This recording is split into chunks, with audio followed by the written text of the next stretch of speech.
They're making their way up to the bridge. Pike explains that over the last 24 hours, Federation sensors have detected 7 red bursts spread out across more than 30,000 light years, appearing in perfect synchronization just long enough to be scanned and then vanish, except one.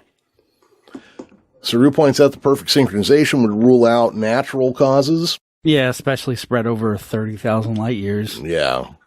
Which I have some questions timing-wise, like, would we even be able to see 8 things or 7 things lighting up over that span at the same time? Well, throughout the series, especially in the later seasons of Discovery, they have, I guess, what you could call, like, drones out there, maybe. I forget what they exactly call them, but there are, like, stationary things all over the galaxy that do scans. Yeah, kind of like deep space telescopes or something. So it could be something like that is what's picking up all this stuff.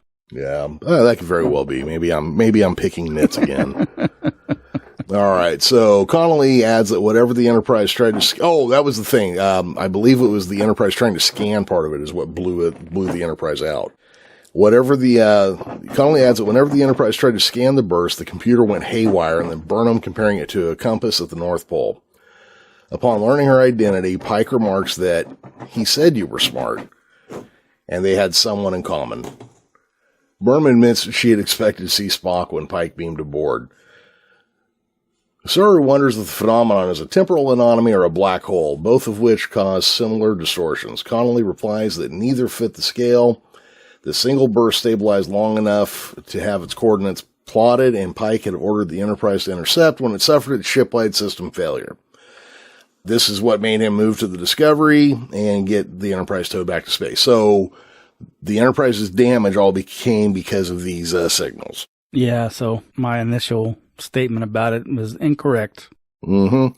But I've noticed that when you start trying to remember how things fit together, that you often condense things. Because I've seen several YouTube videos this week that say Kirk took over the Enterprise because Pike was injured in a training accident. And actually the two things weren't at the same time.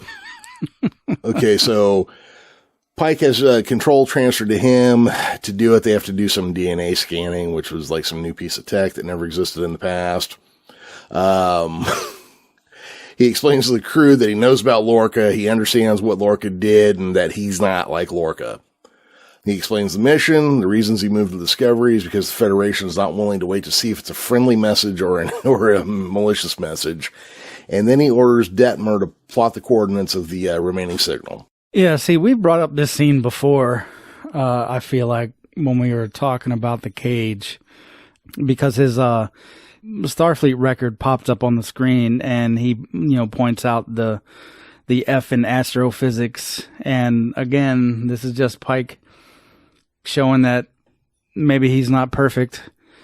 So this does happen after the cage, and you have to assume, maybe that whole encounter with the Telosians maybe gave him some pep back in his step for Starfleet, because he's not as ready to quit as he was during the cage. Right. He's a little less shouty, too. A little less angry, it seems.